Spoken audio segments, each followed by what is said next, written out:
আমি তো নিজেও অবাক হয়েছি, এত ভালো ডিফেন্ড আমি করতে পারি। সবই তো ঠিক আছে রে, তা আমার বিয়ের ব্যাপারটা বোধহয় ভ্যানিশ হয়ে গেল। আজকের পর আমার হবু শ্বশুর মানে ওই আজহার সাহেব তার মেয়েকে যে আমার কাছে দেবেন এটা আমি 100% কনফার্ম। দিতে হবে না, আরে বাহ, শ্বশুর একবার নিজেই চলে আসবে। পারফেক্ট।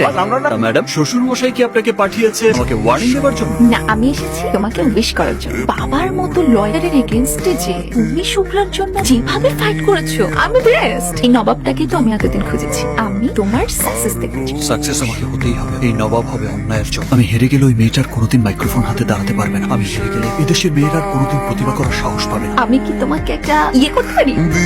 আমার জিগান তার 40 মিনিট পর একটু দূরে ফেলে দেওয়া হয় শুভ্রাকে। কেউ দেখলো না, এটা কিভাবে হয়? ইয়েস, ঘটনার একমাত্র প্রত্যক্ষদর্শী হচ্ছে রিকশাওয়ালা। এটাই আমাদের একমাত্র সুযোগ শুভ্রা। লোকটাকে এটা দাঁড় করাতে পারলে ওদের হাজারো যুক্তি মিথ্যে সাক্ষী কিছুই দাঁড়াতে পারবে না আমাদের সামনে।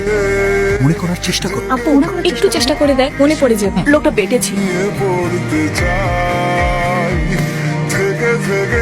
হ্যাঁ, এই লোকটাই ছিল। বুঝাই তো বস।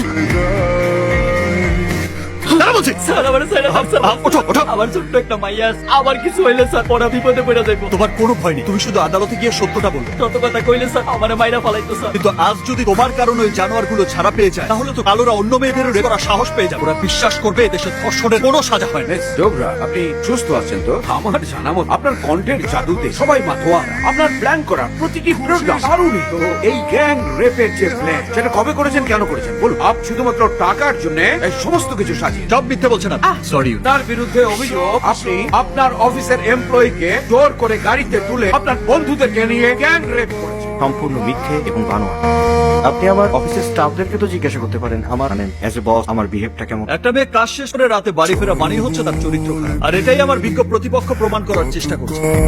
যারা সন্তানের মুখে একটু খাবার তুলে দেওয়ার জন্য, অসুস্থ বাবা মায়ের চিকিৎসার জন্য, স্বামীর সাথে সংসার হাল ধরার জন্য রাতে কর্মস্থলে কাজ করছে। মেয়ে হলেই তাকে ঘড়ি ধরে চলতে হবে। মেয়ে হলেই সে জোরে কথা বলতে পারে। মেয়ে হলেই সে বন্ধুদের সাথে আড্ডায় যেতে পারে। মহামান্য আদালত আমাদের এই সমাজ ব্যবস্থার জন্যই আর নারীরা ধর্ষণের শিকার করছে। আমাদের সমাজে ছেলে সন্তানকে বলা হয় বংশের প্রতীক। মহামান্য আদালত, আমি এমনই এক বংশের প্রতি মিস্টার পাভেলকে জিজ্ঞাসাবাদের অনুমতি চাই। অনুমতি দাও। মিস্টার রেপিস্ট, কেমন ছিল সেই রাতের অভিজ্ঞতা?